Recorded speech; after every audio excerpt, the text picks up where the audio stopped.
네, 안녕하세요. LS증권의 염승환 이사입니다. 최근 저를 사칭하는 여러 유튜브 방송이나 카카오톡 채널들이 상당히 많은데요. 저는 이제 LS증권과 함께하고 있는 이 염불리와 함께 채널에서 공식적으로 방송을 좀 하고 있고, 저를 사칭하거나 돈을 달라고 한다거나 리딩을 원하거나 이런 것들은 다 사기일 가능성이 높기 때문에 여러분들이 각별히 주의를 하셨으면 좋겠습니다. 네, 안녕하세요. 염승환 이사입니다. 저 오늘 2025년 2월 4일 시장 함께 읽기 시작을 해보도록 하겠습니다. 자, 오늘은 증시가 오전에 이제 급등했다가 오후에 좀 밀리고 있는데 아직 1시간 정도 이제 남았는데요. 끝나려면 주식시장이 이제 변동이 큰 이유가 있습니다. 이게 오전에 호재 나왔다가 오후엔 또 악재 나왔는데 한번 설명해 드리고요. 그러니까 캐나다, 멕시코 관세 한 달 연기했죠. 연기한 건 호재라서 오늘 이제 아침에 급등했는데, 또 미국이 중국산 상품 전체 10% 요거 관세 발효하는 거, 요것도 이제 예정이 돼 있는데 2월 10일부터 근데 중국도 맞불을 놓은 거예요. 석탄, LNG 이런 데 관세 부과하겠다. 그러니까 오늘 오후에 흔들린 건 갑자기 또 미중 갈등이 시작이 됐어요. 그러니까 저기 캐나다, 멕시코 관세 유예에서 좀 환호를 했는데 중국과 미국이 또 이렇게 지금 관세 전쟁 펼치니까 10%면 사실은 저게 악재가 아닙니다. 왜냐하면 중국이 60% 매긴다 그랬거든요. 근데 시장은 저 그냥 매기는 거에만 집중하는 것 같아요. 작년에 60% 한다 그랬잖아요. 그 10%는 악재가 아니라, 만약에 물론 모르죠. 60%까지 할 수도 있지만 10%로 끝내면 호재죠. 당연히 큰 호재인데, 어쨌든 지금 시장은 일단 관세를 매기느냐 안 매기느냐 여기에만 좀 너무 중심을 두고 있는 것 같아요. 그러니까 장중에 막 급등락을 하고 있는 상황이고, 그리고 이번 주 중에 통화를 한대요. 2월 10일이니까 날짜가 이번 주 말에 트럼프가 시진핑하고 이제 통화해서 결론 또 낸다고 합니다. 그럼 또 바뀔 수도 있어요. 오늘도 캐나다, 멕시코랑 통화해서 갑자기 한 달 연기시켜 버렸잖아요. 그러니까 저는 오히려 관세 이슈로 급나가면 기회라고 보고 있어요. 어제처럼. 그죠? 어제 충격 받았잖아요. 국내 증시. 그렇게 빠질 것도 아닙니다. 왜냐면 이미 그 어느 정도 선반영 하고 있었는데 작년부터 또 막상 부과한다고 하니까 막 증시가 흔들렸죠. 다음 타전 이제 한국이다. 막 이러면서. 어쨌든 전화 통화로 또 이런 것들이 또 그 연기되고 하니까 완전히 없어진 건 아니지만 어쨌든 협상 여하에 따라서는 바뀔 수 있으니까 좀 너무 관세에 예민하게 시장 보지 마시고, 그러니까 하루 좋았다 하루 나빴다 막 이럴 수 있거든요. 반대로 대응을 하시면 좋을 것 같습니다. 그리고 그 유한양이 리브리반트 S, 그러니까 렉라자 있죠. 폐암 치료제. 그거를 그 원래 알약인데 알약과 리브리반트라고요. 이제 얀센에서 만든 주사제가 있어요. 이 두 개 이제 같이 병용해서 하는 폐암 치료제 FDA 승인 받았잖아요. 근데 정맥 주사 맞는 저 리브리반트를 이제 그 이 피하 주사, 피부에 놓는 거죠. 근육 같은데. 그거 유럽에서 허가해라 공고 내렸습니다. 그래서 좀 좋은 호재가 나왔고, 트럼프 대통령이 이제 미국 국부펀드 설립 위한 행정명령에 서명했고요. 이재용 회장이 어제 말씀드린 대로 이제 2심 무죄 판결이 났고, 샘 알트먼 오픈 AI CEO가 오늘 방한했습니다. 그래서 이재용, 올트먼, 손정희 세 사람이 만나서 삼자회동 한다고 뉴스가 떴어요. 그래서 오늘 좀 이슈가 있었고, 올해 한국 증시 상승률 빅5는 모두 로봇주다. 그리고 라이브 커머스, 그러니까 동영상으로 보면서 이제 쇼핑하는 거죠. SBS, 현대오토에버, 한국단자, 한국전자금융, 세트랙아이, 그리고 AI가 저렴해진다면 누가 돈을 벌까? 배터리로 보는 테슬라 옵티머스. 요 내용이 있고, 요거는 사실 로봇하고 배터리를 다 약간 보수적으로 적었더라고요. 그리고 주요 실적 좀 잘 나온 기업들입니다. 세트랙아이, 효성중공업, 파이브프로, 현대오토에버, 한솔아이언스, LIG 넥스원, 제일기획. 그리고 전자공시는 어제 좀 많았어요. 기가비스, 삼성 E&A, S&T 다이내믹스, T3, 펌텍코리아. 요거 한번 설명을 해드리겠습니다. 근데 제가 이게 뭘 잘못 눌렀는지 아이고 진짜 미치겠어요. 저도 그 노션이란 거 쓰고 있는데 날라가 버렸어요. 그래가지고 지금 거기 노션 거기다 지금 연락은 해놨거든요. 좀 복구 좀 해달라고. 그래서 다시 옛날 여기로 돌아왔습니다. 아, 그 한 달치 적어놓은 거 지금 없어져 좀 멘붕 왔는데 어쨌든 오늘 뭐 확인해야 되니까요. 일단 최대한 제가 사실은 이거 다 썼다가 거기다 써놨는데 다 없어져서 다시 쓴 거예요. 뭐 제 심정 아시겠죠? 근데 뭐 해야지 어떡합니까? 예. 그래서 오늘은 좀 약간 멘붕이 오긴 왔습니다. 예. 그래도 이제 다시 다 정리해놔가지고요. 그 트럼프가 멕시코와 협상 통해서 관세부가 요구한다. 그래서 이제 미국 급락하다가 이 정도밖에 안 빠졌어요. 낙폭을 많이 줄였고 그 환율은 올랐고요. 환율도 근데 오르다가 밀렸죠. 그리고 유가 빠졌고 예, 에너지, 뭐 헬스케어가 올랐습니다. 일단 미국은 멕시코, 캐나다, 중국 관세부가의 투자들이 좀 우려를 하면서 좀 안 좋았지만 트럼프 대통령이 전화 통화를 통해서 한 달 연기하겠다. 예, 원래 이제 오늘부터 시행을 하기로 했는데 멕시코 국경에 군인 파견하겠다 이렇게 밝혔고 2019년에도 멕시코에 관세부가 하기로 했어요. 근데 그때도 비슷해요. 45일간 유예한 다음에 관세부가 안 했습니다. 질질 끌다가 지금 비슷하죠 뭔가 스토리가. 이번에 한 달이지만 멕시코하고 뭔가 협상이 잘 되면 관세부가 결국 안 할 수도 있어요. 그리고 캐나다 저스틴 트리도 총리와도 통화를 했고 순조로웠다 이렇게 언급을 했고 여기 트루도 그 총리도 13억 달러 규모의 국경 강화 계획을 실행 중에 있고 뭐 거기에 국경에 뭐 특수부대라든가 뭐 펜타닐 담당관 임명해서 배치하겠다 이렇게 이제 미국이 원하는 쪽으로 들어준다고 합니다. 그래서 한 달 연기했고 상황에 따라서는 또 관세부가 안 될 수도 있겠죠. 그 다음 타겟은 이제 유럽이고요. 유럽 다음이 아시아 같아요. 한국과 일본. 그러니까 일단 유럽이 중요합니다. 그 다음에 유럽을 어떻게 할지. 그러니까 우리는 좀 밀려 있어요. 순위가. 그럴 것 같고 헤지펀드들이 딥시크 사태로 5주 연속 미국 주식을 좀 팔았다고 합니다. 그 달러가 이번 관세 전쟁 최대 수혜주다. 수혜 상품이다. 이런 분석도 있고요. 오늘 또 약간 고무적이었던 게 ISM 제조 PMI 지수가 잘 나왔죠. 예, 지수가 50 넘으면 확장입니다. 50 이하면 위축, 수축인데 정말 오랜만에 기준선 50을 돌파했어요. 그래서 이게 상당한 좀 의미가 있고요. 신규 주문이 55, 다 예상을 넘겼고 재고는 줄었어요. 반대로. 재고는 48.4에서 45.9로 축소가 됐습니다. 그러니까 10개월 만에 제조업 지수가 확장 국면 진입했고 신규 주문은 22년 5월 이후 최고치. 피올의 ISM 회장은 미국 제조업 활동은 26개월 연속 위축되다가 1월에 확장세로 전환됐다. 수요는 개선되고 있다. 6대 제조업 중 4개 업종, 석유, 석탄, 화학제품, 기계운송, 장비 이쪽이 1월에 확장세를 보였는데 12월에는 확장을 안 했는데 이 업종들은 확장을 보였다. 그렇게 나와 있고 생산도 개선되고 각 이제 보면 화학 제품은 고객 주문이 예상보다 강세, 컴퓨터 전자 제품은 중국 경기 부양치에 기대하고 있는 것 같고요. 전기 장비나 가전 제품은 비즈니스 개선되고 있다. 1차 금속은 자동차 주문 수요가 늘고 있다. 그리고 ISM 신규 주문 지수입니다. 그 안에 얼마나 주문이 새로 들어왔냐 이 노란색 선이거든요. 근데 이 신규 주문 지수하고 코스피 200과 거의 비슷하죠. 그죠? 뭐 약간 벌어지는 경우도 있어요. 근데 결국에 만나요. 근데 지금 노란색이 위로 갔죠. 근데 코스피는 빠졌죠. 그죠? 이런 걸 본다면 결국 뭐 얘가 내려갈지 코스피가 올라갈지 모르지만 한국 증시가 지금 밑으로 꺾여 있기 때문에 다시 만나러 갈 가능성은 있다. 그러니까 굉장히 고무적인 지표가 나왔다라고 보시면 되겠습니다. 그래서 신규 주문 지수와 코스피는 근데 다만 한 가지 우리가 확인할 거는요. 지금 관세 때문에 미리 주문을 당겼다는 얘기들도 있어요. 관세 때문에 미리 미국으로 지금 미국 기업들도 수입 미리 다 해놓고 그거면 별로 안 좋은 거죠.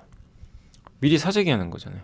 그러면 이제 미리 당겨놨기 때문에 나중에는 주문이 줄어들 수밖에 없거든요. 근데 그건지 명확하진 않아요.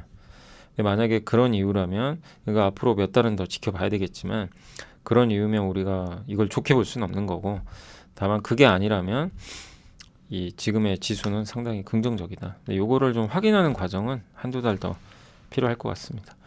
팔란티어 실적 발표 있었죠. AI 뭐 작년에도 팔란티어 저도 많이 이제 뭐 실적 발표할 때마다 한 번씩 소개를 해드렸던 걸로 기억이 나는데 지금 주가가 엄청나게 올랐죠. 그러니까 정말 이 거품 아닌가 할 정도로 많이 올랐어요. 근데도 오늘 또 오르고 있어요. 시간외에서 아까 그 오전에 12% 급등했는데 실적이 좋습니다. 생성형 AI 자동화 시스템을 만들어줘요. 그리고 드론이 그러니까 우크라이나 드론이 러시아 군을 공격할 때 위치를 팔란티어가 다 분석해서 알려줍니다. 군사 목적으로도 많이 쓰이죠.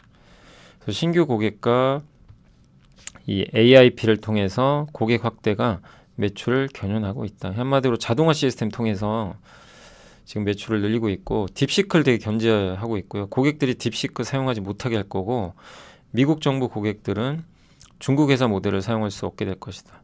실제로 이제 보안 문제가 있어서 딥시크가 대중화되긴 어려워요. 근데 딥시크가 대중화는 어려워도 전체 시장은 대중화시킬 겁니다. 값싼 모델들은 이제 많이 나오게 될 것 같아요. 그 팔란티어는 미국에서 발생하는 매출이 54% 성장해서 고성장했다고 하고 있고요. 유럽은 별로 안 좋다라고 얘기를 했습니다. 그리고 이 트럼프의 관세 확대도 공급망이 물류 관리를 해야 되잖아요. 기업들이.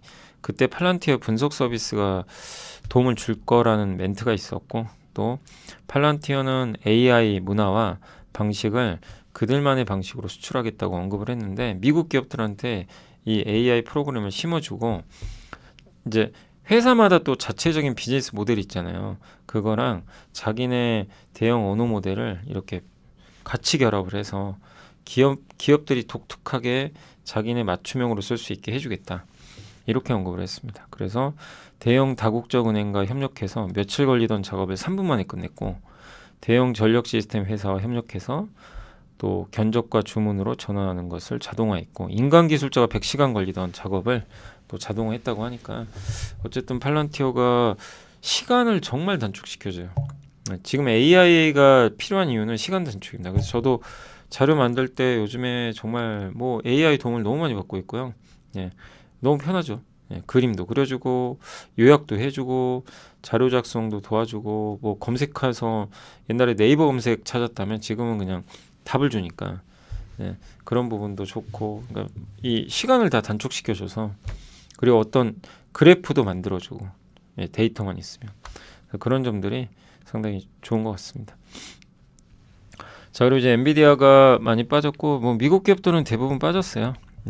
테슬라도 좀 급락을 했고 애플 근데 메타는 이제 최근에 실적으로 올라가고 있고 자동차는 역시 관세에 가장 큰 영향을 받아서 좀 낙폭은 줄였지만 급락세를 보였습니다.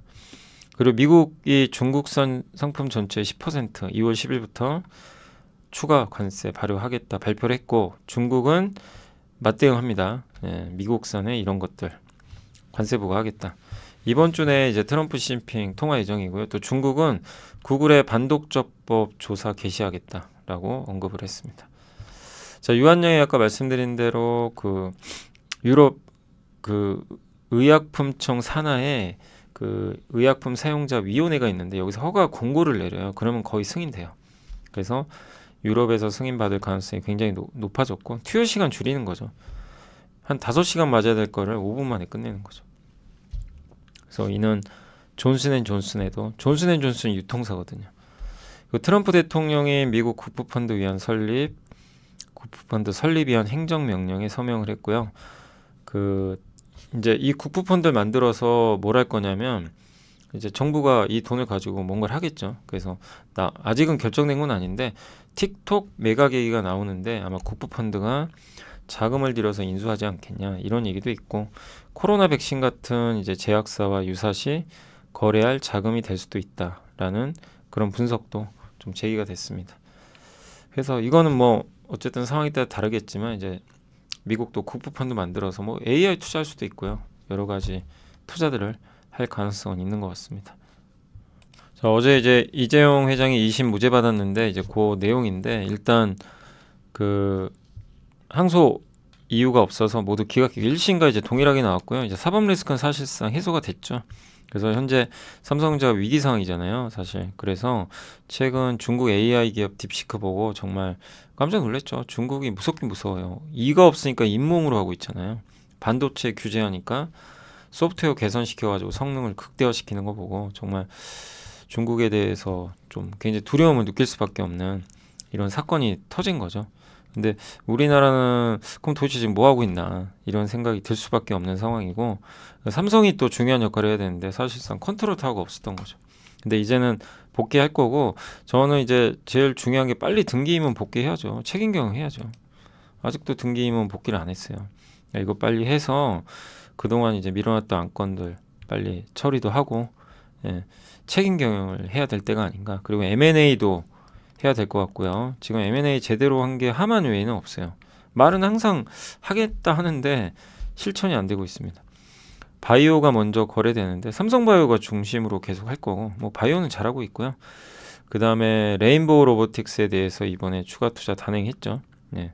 그래서 이런 부분들은 일단 그 로봇에 이제 본격적으로 투자한다는 얘기니까 긍정적이고, 그리고 이재용 선언도 필요하다. 이건희 회장이 예전에 뭐 베를린 선언 같은 거 했잖아요. 네. 그때 옛날에 제일 유명한 게 그거죠. 자식과 마누라 빼고 다 바꿔라. 네. 그 얘기가 정말 옛날에 그 화자가 됐었죠. 네. 그러니까 정말 이건희 회장하면 이제 항상 떠오르는 멘트 중에 하나인데, 근데 그 얘기가 뭐죠? 그냥 싹 다 모든 거 바꿀 거 바꿔버려라, 이런 내용이죠. 예. 그래서 이재용 회장도 뭔가 그 울릴 수 있는 걸 멘트를 해야 되는 거 아니냐. 물론 멘트가 중요한 건 아닌데 지금 굉장히 위기 상황이잖아요. 그래서 반전의 계기가 필요하다. 그래서 뭔가 공격적이고 분명한 컨트롤 타워가 있는 게 아니고 주 52시간제도 지금 엄격하게 시행이 되니까 사실 삼성이 정말 예전처럼 열심히 일할 수 있는 상황은 아닌 거죠. 그래서 뭔가 좀 혁신 카드는 있어야 된다, 이렇게 언급을 한 거죠. 아무튼 저는 밸류업 할 것 같아요. 그동안 밸류업 못했으니까 밸류업도 할 것 같고 뭔가 하겠죠. 그리고 또 공교롭게 지금 이제 이재용 회장이 2심 판결 끝나고 나서 바로 다음날 샘 알트만이 이제 일단 왔고요. 이재용 알트만 손정희 3자 이동한다고 합니다.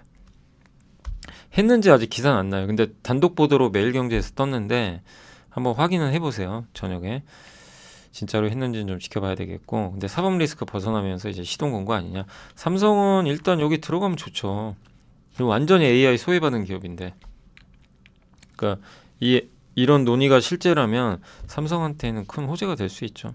그래서 AI, 뭐 여기 TV, 스마트폰, 그 다음에 HBM 다 공급 가능하잖아요. 예. 소프트뱅크는 스타게이트 프로젝트를 해야 되는데 거기에 필요한 이제 반도체 같은 거 협력을 하겠죠. 예. 그리고 스타게이트 프로젝트 핵심은 이제 5천억 달러 투자해서 초대형 데이터 센터 건설하는데, 만약에 여기에 삼성이 뭐 들어갈지 모르지만 들어간다면 굉장한 뉴스가 되겠죠. 네. 그래서 일단 단독 보도라서 좀 더 우리가 확인은 좀 더 해볼 필요는 있겠지만 일단 네. 이게 사실이라면 굉장히 긍정적이지 않나 이렇게 보여지고요. 그다음 올해 상승률 빅5가 모두 로봇주래요. 정말 뜨거웠죠, 로봇주. 네. 그래서 올해 제일 많이 오른 게 하이젠 RNM 아시죠? 그 저도 한번 분석해드렸던 그 로봇 이슈 딱 터지자마자 예전에 그 액추에이터, 예. 그 다음에 이제 레인보우 로보틱스, SP 시스템즈, 고영, 한국 무분. 고영은 이제 뇌수술 로봇으로 이번에 FDA 승인 받아서 주가 많이 갔습니다. 근데 이제 결국은 로봇 시대는 오겠죠. 예. 특히 휴머노이드 로봇이 지금 대세가 되는 분위기고, 다만 저는 여기 의견에 동의를 해요. 지금 낙관적인 부분도 분명히 있지만 과열입니다. 조금 조심은 해야 돼요. 좀 많이 올랐어요, 주가들이. 예. 그래서 로봇주들 아무리 좋아도 지금 뒤늦게 쫓아가는 건 좀 무리가 있고, 이렇게 지금 수익률이 좋다는 건 이게 앞으로 수익률을 담보하는 건 아니죠. 근데 그만큼 사람들이 여기에 관심이 좀 많다는 얘기죠. 예. 지금 로봇에. 예. 그러니까 이제 로봇으로 돈이 몰린 거죠.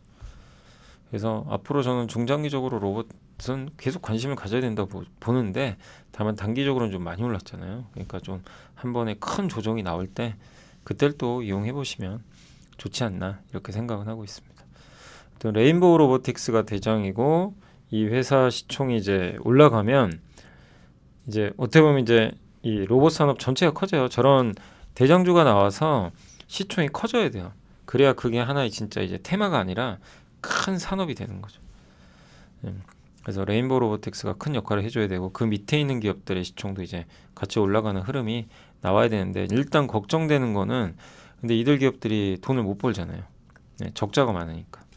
과연 숫자를 내줄지 그게 좀 가장 관건인 것 같습니다. 그래서 너무 올라갈 때 좀 조심은 하자 이렇게 말씀드리고 싶고, 다만 이제 어제 액추에이터처럼 핵심 부품이나 이런 것들은 좀 관심을 기울이면서 뭐 나중에 기회가 생길 때 또 포착하시면 되겠고, 또 특히 ETF 같은 것도 또 계속 주목하시면 좋을 것 같습니다. 라이브 커머스는 이제 동영상으로 이제 쇼핑하는 거죠. 뭐 이쪽 시장이 커지는 건 다들 알고 계실 거예요. 네이버가 특히 가장 많이 하고 있고, 요새 유튜브 쇼핑, 그래서 카페24 주가가 벌써 5만 원 넘어갔더라고요. 요새 뭐 계속 올라갑니다. 근데 카페24도 한번 생각해 보세요. AI 이번에 딥시크 사건의 수혜 기업이에요. 저비용으로 AI를 활용할 수 있잖아요. 예. 실제 이미 AI 통해서 인건비 줄이고 있는 기업 중에 하나니까. 그래서 이 라이브 쇼핑, 여기도 결국 소프트웨어 쪽이니까 이 회사들, 특히 네이버도 긍정적이죠. 네이버도 이제 AI를 활용한 서비스를 계속 내놓을 텐데 비용이 줄 수 있으니까요. 그래서 라이브 쇼핑은 대세가 되지 않겠냐. 엔터 요소, 인플루언서 연계 마케팅, IP 컨텐츠 발굴. CJ 이제 홈쇼핑이죠. 어떻게 보면 이런 데서 연예인하고 협업해서 라이브 쇼핑도 하고 있고, 그래서 기존 컨텐츠랑 좀 차별화되고 있다라고 보시면 좋겠습니다. 그래서 이슈랑 이제 미국 증시 한번 살펴드렸고요. 그리고 보고서 좀 보고 말씀을 드리도록 하겠습니다. SBS가 실적이 기대보다 잘 나왔고요. 4분기 기대치 넘겼고, 제 핵심은 넷플릭스와 6년간 전략적 파트너십, 요거 체결한 거죠. 그래서 요게 이제 본격적으로 올해부터 시작이 되니까, 넷플릭스 보신 분들 아시겠지만 SBS 옛날 드라마 다 올라와 있잖아요. 뭐 모래시계부터 해가지고 드라마 편성 확정, 어쨌든 올해 넷플릭스형 투자 금액은 웨이브보다 좀 크게 개선될 것 같다, 이런 좀 내용입니다. 그래서 최악은 지나갔고 넷플릭스와 협업 기대하고 있고요. 또 중장기 회복 흐름 기대를 하고 있습니다. 또 넷플릭스 기대감에 따른 주가 상승 반영 후에 좀 최근엔 좀 오히려 부진하긴 한데, 중장기적으로 이제 조금씩 나아지지 않죠. 좀 최악은 지나갔다라는 뭐 형태로 보시면 되겠고, 현대오토에버 실적 좋았고요. 자율주행 하면 이제 현대오토에버죠, 어떻게 보면. 그리고 현대차 그룹의 디지털을 담당하죠. 그러니까 전사적 자원 관리라 그래서 현대차 그룹의 전체적인 어떤 직원들의 인적 관리라든가 이런 소프트웨어를 다 컨트롤하고 있죠. 또 스마트 팩토리, 싱가포르에 있는 공장, 거기가 이제 메타플랜트라고 하는데 거기에 로봇들이 막 근무하고 있죠. 로봇이나 무인화돼 있거든요. 공장이 자동차 공장인데, 디지털 트윈, 한마디로 가상의 공장을 만들어 놓고 여기서 가상의 공장에서 제어를 하면 실제 그 싱가포르 공장이 그대로 움직이는 그런 형태라고 보시면 되겠습니다. 그래서 현대차 그룹의 중심이고요. 앞으로 나아가야 될 방향에서 가장 중심이 될 수 있는 어떻게 보면 소프트웨어 회사죠. 그러니까 당연히 이번 딥시크 사건도 이 현대오토에버한테 긍정적일 수 있습니다. 그리고 한국 단자는 단자 이제 커넥터라고 해요. 커넥터 이렇게 생겼거든요. 보시면. 근데 여기 보면 이게 전선 뭉치들 있죠. 이렇게 서로 연결하잖아요. 여기 전선 뭉치를 여기다 꽂아요. 그래서 연결을 합니다. 근데 저거 사람이 다 해야 돼요. 이 선 같은 거. 근데 테슬라의 목표는 저런 선 같은 거를 이제 로봇이 하게 해주겠다는 거예요. 그 목표로 좀 하고 있는데, 일단 자동차가 이렇게 전정화되면 당연히 한국 단자는 실적이 좋아지고 북미 법인 매출액이 계속 늘고 있습니다. 재작년 689억, 작년 3천억 점프하죠. 그래서 계속해서 전기차, 자율주행차 시장 열리면서 좋을 것 같고요. 구리값 상승 시에는 조금 원가 부담은 있어서 혹시 구리값이 막 급등해서 주가 빠질 때 그때가 기회 같아요. 그러니까 그런 걸 좀 활용하시면 좋아요. 그러니까 한국 단자도 이게 한번 제가 차트 한번 보여드리면, 이렇게 한 번씩, 이것도 참 긴 차트를 한번 보시면 이렇게 한 번씩 급등했다가 이때 작년 상반기인가 한번 구리값 올라와가지고 주가 좀 빠진 적이 있어요. 질질 흘러내리다가 다시 오르다가 이제 작년에 또 한번 충격받고 또 올랐다가 박스권 그리다 또 올라가는데, 어쨌든 되게 막 진폭이 있죠. 막 올라갔다 내려갔다. 근데 이렇게 좋을 때 투자하라는 게 아니라 항상 이렇게 누르거든요. 뭐 60일선 깨기도 하고. 근데 바닥을 어떻게 알겠어요, 사실.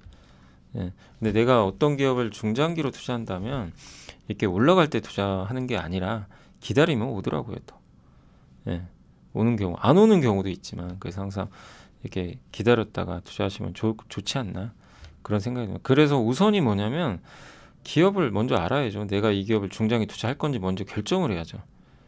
예. 그리고 차트 보고 이거를 지금 올랐잖아요. 그러면 지금 투자하기 좀 어렵죠. 그럼 기다려야죠. 역시. 근데 만약에 내가 이 기업을 봤는데 요런 자리나 여기다. 그럼 누가 봐도 좀 낮은 위치죠. 그러면 이제 바로 투자할 수도 있는 거죠. 예. 그렇게 한번 고민하시면 좋을 것 같습니다. 그래서 이거는 좀 좋긴 한데 조금 기다릴 수 있는 좀 상황이고 조정 나오면 괜찮겠죠. 한국전자금융은 완전 왕따 된 기업이죠. 무인화 관련주인데 저도 개인적으로 괜찮게 봤는데 잘 안 되더라고요. 정우시 연구원님도 괜찮게 좀 항상 보고서를 써주셨는데 예, 작년 실적은 좀 그렇게 좋진 않았습니다. 전기차 충전기 부분이 안 됐어요. 왜냐하면 전기차 안 팔리니까. 그리고 그래서 이게 좀 아쉬웠는데 올해는 전기차 충전기 사이트를 늘리진 않는데요. 그럼 비용이 줄겠죠. 그리고 어차피 이제 우린 고령화되고 인구는 주니까 무인화 시대는 와요. 그래서 그걸 준비하는 기업이에요. 그래서 저는 트렌드에는 맞다고 생각하는데 이게 숫자가 뒷받침이 안 되니까 잘 안 되더라고요. 이런 이제 키오스크 아시죠? 터치로 주문하고 나이스파크, 예, 거기 무인 주차장. 그리고 원래 본업은 요거예요. 그 ATM기, 현금 인출기. 은행에서 하는 거. 그다음 CD배는 뭐냐면은 저기 편의점에서 하는 거. 뭐 저기 CU 같은데. 그런 사업을 하고 있습니다. 그래서 근데 예를 들면 이제 여기 한국전자금융 같은 경우는 저도 이제 실적은 좀 확인하셔야 돼요. 아직은 뭐 언제 갈지는 저도 모르니까. 근데 보면 정말 많이 빠졌죠. 주가가. 부담은 없어요. 이제 이런 이제 우리가 차트를 보면서 느끼는 건 뭐냐면 공부를 해놓은 다음에 야, 이 기업 내가 진짜 만약에 정우시 연구원의 얘기대로 중장기로 진짜 오래 좋으면 이제 지금 주가 위치를 보면 바닥이잖아요. 누가 봐도. 그러면은 접근이 가능하다는 거예요. 물론 생각보다 실적이 안 좋으면 안 갑니다. 그래도 리스크는 좀 적겠죠. 왜냐하면 이미 많이 빠져 있으니까. 예. 근데 만약에 생각 이상 외로 실적이 좋으면 예. 그 내가 생각한 거 이상의 또 수익을 낼 수도 있죠. 그러니까 어려워요. 미래 올해 실적 좋을지 안 좋을지 어떻게 알겠어요.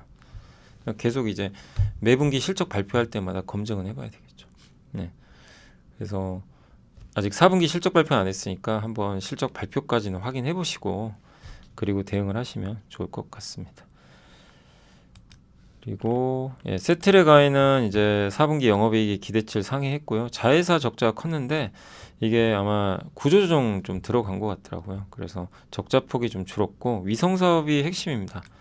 잘 나가고요. 스페이스 아이라는 위성 쏩니다. 3월에 이게 발사가 잘 돼서 이제 인공위성이 잘 떠 있으면 스페이스X니까 믿어봐야죠. 거기 태워서 쏘거든요. 그래서 좀 잘 사업이 되기를 기대 한번 해보겠습니다. 우주항공도 이제 핵심이잖아요. 그 AI 모델 가격이 점점 낮아지고 요 내용도 괜찮더라고요. 하나투자의 김소혜 연구원님이 딥시크 사건으로 AI 소프트웨어 기업들의 주가가 급등했어요. 왜냐하면 그동안 비쌌단 말이에요. AI를 쓰고 싶어도 오픈 AI 쓰려면 비싸거든요. 예, 근데 딥시크가 이걸 이제 파괴시켜 버린 거죠. 가격을 파괴시켜 버렸어요. 그래서 가격 파괴 도살자다. 막 이런 별명도 붙었어요. 그러니까 기업들은 좋죠.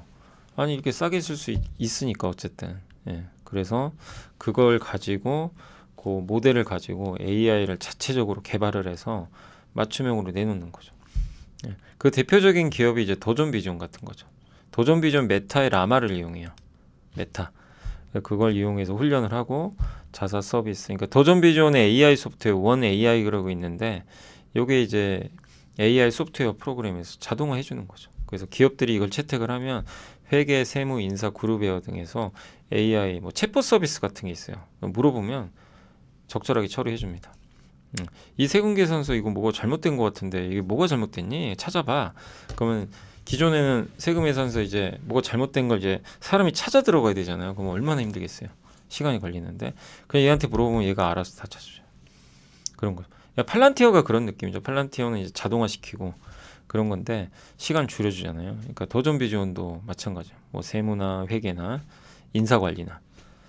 그래서 최근 원 AI 가입하는 추세로 증가하고 있고, 예, 또 지금 1분기가 성수기죠. 세무회계사무소.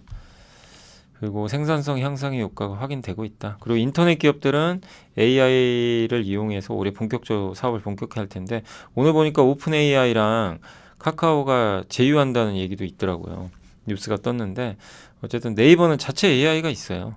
있는데 어쨌든 저비용의 이런 AI들이 나오게 되면 그런 걸 접목해서 예, 그 검색 커머스 광고에 다 붙여버리면 되거든요. 이거 다 AI로 하면 효율할 수가 있겠죠. 그래서 올해 또 AI 검색 서비스, AI 브리핑. 네이버가 좀 잘했으면 좋겠어요. 저도 지금 요새 검색할 때 다 저기 퍼플렉시티나 챗GPT 쓰거든요. 대부분. 그거 해도 충분히 만족스러운 결과가 나오니까 자꾸 네이버를 안 쓰게 돼요. 근데 이제 네이버가 AI 브리핑이라는 걸 도입을 해서 정말 그들보다 좀 나은 성능을 보여준다면 예, 파괴력이 있겠죠. 그래서 그런 것들을 좀 잘 해주길 기대하고 있고 이건 제가 개인적으로 그림을 그린 건데요. 결국 이거예요. 딥시크 사건이 어떤 걸 촉발시켰냐면 이거 한 장이 있습니다. 그러니까 요거는 어떤 교수님이 신문에 인터뷰한 걸 제가 좀 그림을 그려봤는데 요 위에 있는 건 뭐냐면 IBM 대형 컴퓨터가 나왔잖아요. 그 독점이었죠 옛날에. 그 저기 사무실에 쓰던 아주 큰 거. 예, 그냥 저거밖에 못 써요. 그냥 독점인데 윈도우가 나옵니다. 그러더니 이 윈도우가 나오면서 너무 편해졌죠. 전문적으로 교육받은 사람만 컴퓨터 쓸 수 있는데 저 마우스 클릭만 해도 쓸 수가 있는 거예요. 저 윈도우 기억나시죠? 저 아직도 기억나는데 예, 저게 이제 PC 대중화 시켜버렸죠.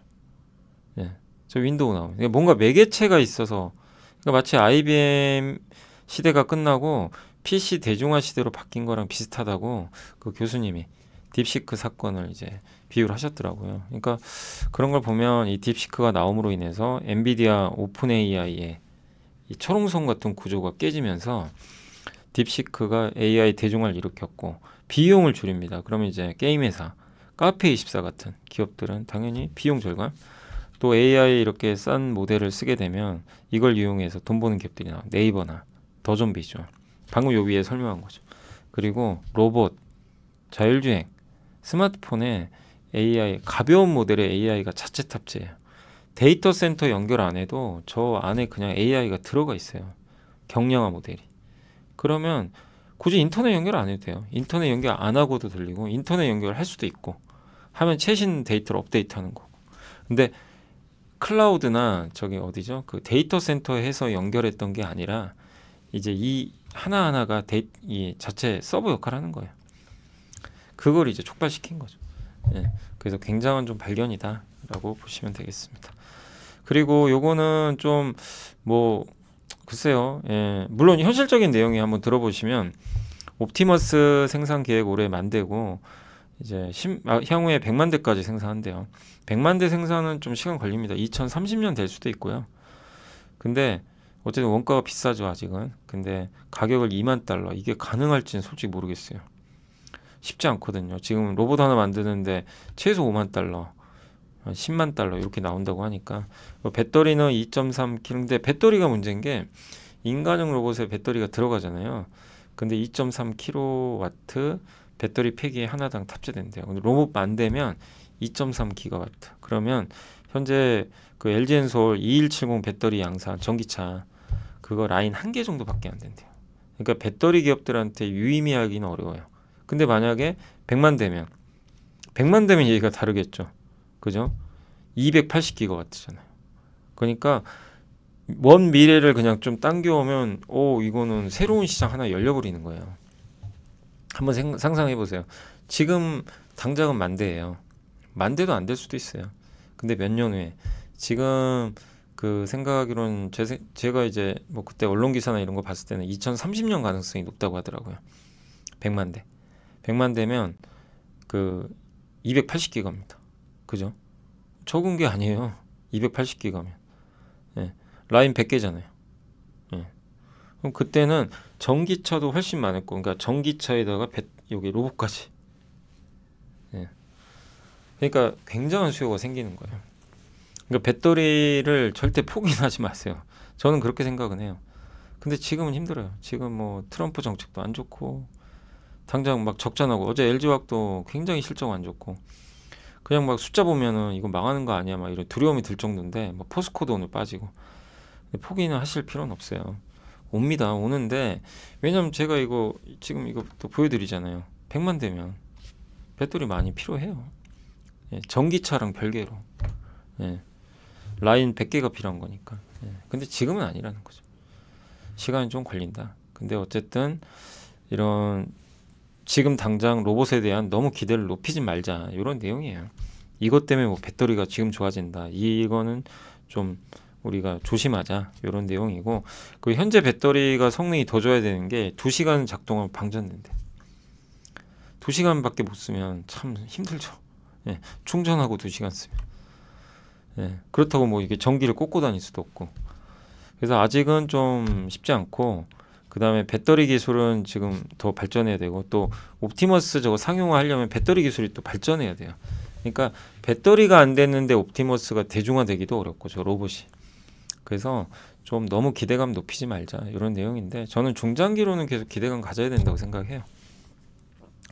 그러나 배터리는 좀 시간이 더 걸리겠지만 로봇 같은 경우는 저는 개인적으로는 좀 긍정적으로 보고 있고 다만 로봇도 워낙 지금 주가들이 막 급등을 한 상태니까 저 조심하자는 의견은 저는 동의합니다. 예, 그러니까 하이젠 RNM이 얼마나 많이 올랐습니까? 지금 보시면 주가가 그죠? 조심해야죠. 당연히 이렇게 빨간 거 보일 때 또 우리나라 액추에이터 요 2개잖아요. 로보티즈랑 요 2개 회사인데 많이 올랐어요. 그러니까 좀 조심하시고 조정이 나올 거예요. 근데 이렇게 이제 예전처럼 이렇게 무너지지는 않을 것 같아요. 이 로봇 시장 자체가 이제 형성이 돼 있으니까 그래서 그렇게 무너질 것 같지는 않고 적절하게 조정이 언제가 나올지 모르지만 그걸 한번 기다려 보시는 게 맞지 않나 이렇게 생각합니다. 여기서 뭐 더 가면 할 수 없죠. 그거는. 예. 네. 그런 내용으로 일단 예, 말씀을 드리겠습니다. 그리고 이제 공시 좀 설명해 드릴게요.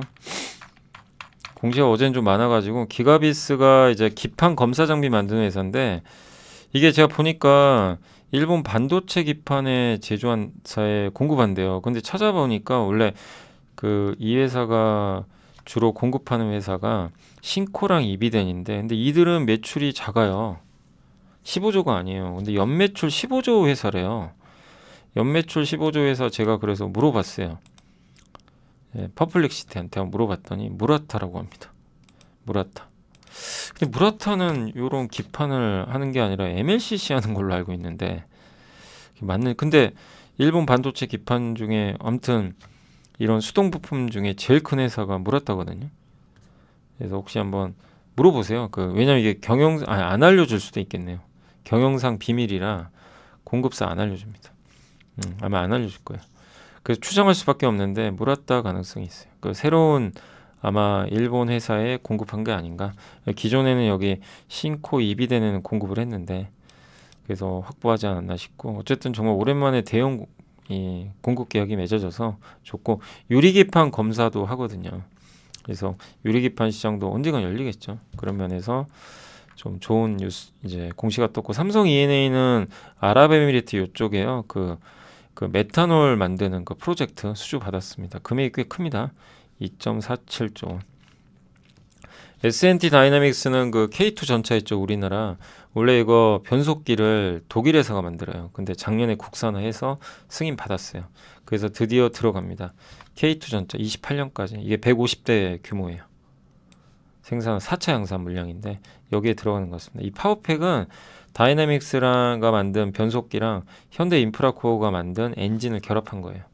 그래서 기존에는 원래 변속기는 저기 독일 거 썼는데 이거를 이제 그 S&T 다이나믹스가 이제 국산화 해버린 거죠. 그래서 요렇게 돼 있고요. 요 K2 전차에 이제 들어간다. 굉장한 쾌거죠. 예. 그리고 T3는 저는 이게 좀 뭔가 있어요. 근데 VIP 자산운용이 저는 사는 기업들 항상 찾아보거든요. VIP 자산운용이 이제 그 가치투자의 대명사고 요거 운영하시는 분들도 되게 유명한 분들이죠. 예. 근데 주식 등의 대량 소유바 상황 보고서 이제 봤더니 T3를 5.12% 신규 매수한 거예요. 근데 저는 T3 잘 모르거든요. 그래서 이제 어제 바로 찾아봤죠. 근데 게임 제작사입니다. 오디션과 그라나도 에스파다 같은 게임을 온라인 게임 만드는 회사하고 모바일 게임하고. 근데 돈은 잘 벌어요. 연간 100억씩은 벌더라고요. 벌써 작년 3분기까지도 90억 벌었으니까. 그러니까 일단 이익은 나는 기업이고 배당은 한 60원 줘요. 연간. 그러면 현재 주가 기준으로는 배당 수익률 한 3.5% 정도 일단 나옵니다. 그리고 5개 종속 회사가 있어요. 근데 저는 이제 요게 좀 흥미로웠던 게 뭐냐면 한빛소프트는 이제 게임 회사인데 요 두 개, 한빛드론과 T3 솔루션이 좀 흥미로웠어요. 한빛드론은 세계 1위 제조사, 중국의 DJI죠. 예. 이 회사가 물론 이제 미국 규제를 좀 받을 거란 얘기가 있지만 이 회사 유통해주고 있어요. 예. 그런 부분에서 좀 긍정적으로 앞으로 드론 시대도 오잖아요. 근데 우리는 드론이 약하죠.